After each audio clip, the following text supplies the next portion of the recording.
We start with Ukraine. Ukrainian President Volodymyr Zelenskyy is expected to meet with top U.S. officials in Kyiv. Zelenskyy announced the visit by U.S. Secretary of State Antony Blinken and Defense Secretary Lloyd Austin on Saturday. It would be the first high-level meeting between the two nations in Kyiv since the invasion began. So far, U.S. officials have not released any details about the reported talks. The visit comes as many Ukrainians try to celebrate Orthodox Easter. As the country marks 2 months of war, Russian forces continue to attack the besieged port city of Mariupol. Ukrainian officials say around 100,000 civilians are trapped in the city. And in the southwest, at least 8 people were killed on Saturday after missile strikes hit the city of Odessa. Heavy fighting continues in the east as Russia looks to carry out its goal to take full control in the Donbas region. Joining me now is former U.S. Ambassador to Ukraine, William Taylor. Ambassador Taylor, thanks for joining us. What would this meeting between Zelenskyy and top U.S. officials signal to Russia and to the international community? So, Lana, it is a signal. It does demonstrate the United States' commitment to Ukraine. If it happens, I mean, it's not official yet. We haven't been informed of this, but if it happens, it will be a very good signal both to the Russians and to the Ukrainians. The Ukrainians need the support of the United States and the rest of NATO, and not just symbolically, not just diplomatically.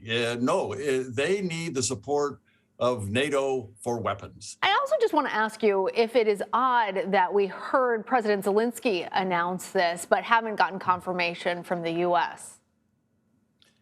It is unusual, Lana. You're exactly right. Normally, these visits are announced after the visitor is on the way out. Right. This is a security measure, of course, and so it's a little unusual, but this is important for both the Ukrainians and for the Russians to see. Might this open up a door for President Biden to make a trip to Ukraine? Sure. And again, President Zelenskyy was right when he said that when the security situation is better, then President Biden would be very welcome. And again, if Secretary Blinken and Secretary Austin are welcome, then President Biden would be super welcome. And so that will be a demonstration. Again, the security of these visits is dramatic, is impressive. So President Zelenskyy is right that the security situation has to get a little bit better before President Biden shows up. Ambassador, we are 2 months into this conflict. There's no sign that either side is prepared to let up. Ukraine's prime minister spoke to my colleague Margaret Brennan on Face the Nation Sunday. He talked about what might end the war. I'm going to actually play that shot for you. Russia done many atrocities and many war crimes in Ukraine. But we understand that this terrible war could be finished only on the table of negotiations. The table of negotiations, but there's been no direct negotiations between Zelenskyy and Putin. There's been a lot of intermediaries, but they haven't had much success. And then we heard from President Zelenskyy just yesterday that he does not trust anything that the Russians have to say. So how much longer do we expect this to go on? How many more lives might be lost before there is any success with negotiations? That's the terror. That is the horror of the situation. That is, neither side is ready at this point to give up. The Ukrainians will never give up. The Ukrainians, I'm convinced, Lana, will be there fighting as long as they've got the weapons and the fuel and the ammunition that we're providing them, that we need to continue to provide them. The Ukrainians will not give up. They're defending their own land. They're defending their own nation. They're defending their independence and their freedom. So this is existential for them.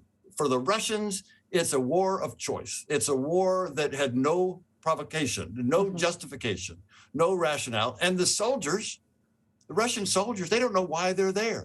So this is to say that the Ukrainians will fight until they win. The Russians may well crumble, but the negotiations are not going to happen until that happens. And when it does, then I believe the Ukrainians will prevail. So, Ambassador, when you say that the Ukrainians will never give up and that they are set to fight until they win, in your estimation, does that mean that it goes back to the pre-invasion territorial lines, Or should Ukraine be prepared to lose territory in the Donbas region in order to end the war?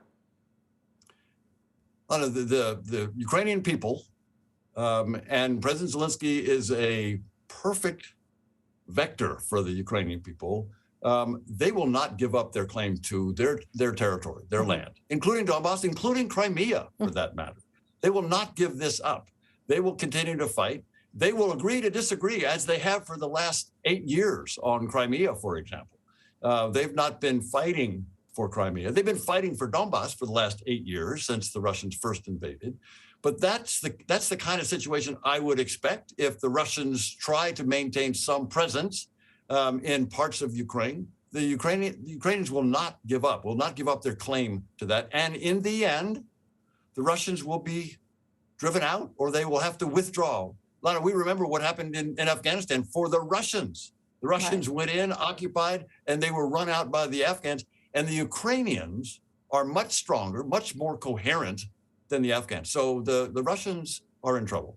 And as you say, now it is an existential crisis for the Ukrainians, one for their very survival, their identity. Do you think, Ambassador, that Americans will look back on this war and wish that the U.S. had done more? I think we are wishing we'd done more earlier.